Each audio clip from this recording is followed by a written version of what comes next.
Hello everyone, I'm Josephine Rabaria. This is my husband, Marvin Rabaria. Na-diagnose siya ng laryngeal carcinoma noong 2023. Ngayon, naoperahan siya. After ng operation, sabi ng doktor, okay na. So after 6 months, bumalik ulit. Nag-recur ulit siya.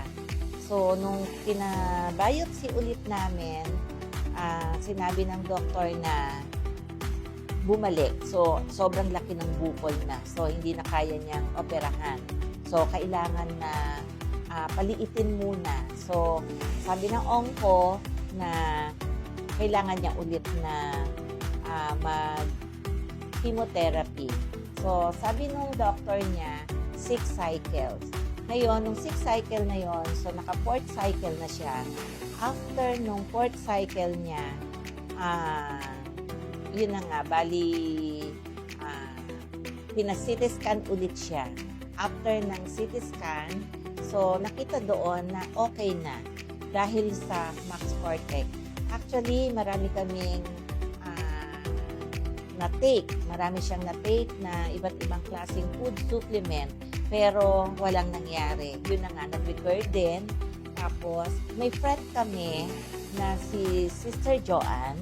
Ngayon,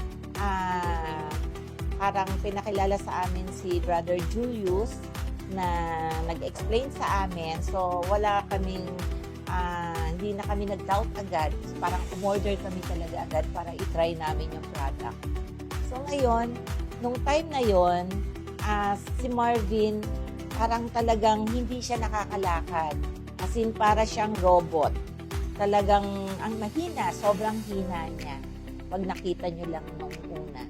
Ngayon, nung tinry namin yung Max Fortec, na naramdaman talaga niya, siya mismo ang nagsabi na talagang lumakas ako. Ngayon, nung nag-try siya, siguro mga after, wala pang 1 week, no? O mga 5 days. So, after 5 days, talagang nakita niya sa sarili talaga niya na lumakas talaga siya. Tapos, yung kain niya, naging malakas talaga siya. Tapos, aside doon, talagang nung nag-start siya ng chemotherapy, di ba? Once na nag-chemotherapy ka, parang down na down ka talaga. Pero, nung nagpatuloy kami, as in, kahit na nagkikimo siya, sinasabayan namin ng Max Fortec. So, yun nga, natuwa naman kami dahil after ilang months pa lang, 4 cycle pa lang, tapos parang ilang months pa lang siya nagtitake ng Max Fortec. Tapos talagang sobrang nagulat kami kasi mismong sinabi ng onco na, nawala? Ganon talaga. Kaya sobrang talagang ang saya-saya namin. Ang dami namin na-try, eto lang talaga. Yung naging nakapagpalakas, nawala yung kanyang bukol. Kasi dapat ooperahan ulit siya. Pero hindi na rin siya naoperahan dahil sa Max Fortec. So hopefully, talagang dire-diretso na to. At saka yung timbang niya, dati 55 kilos na. Pero ngayon, 65 kilos. Kaya talagang, masasabi ko talagang ito yung binigay ni Lord sa amin. Kasi pinag-pray din namin talaga kung ano yung maganda na magiging malakas siya. Kasi hindi lang isa, siguro mga 5 na talagang ang mamahal pa. Ito parang medyo affordable naman kahit papano compare sa iba.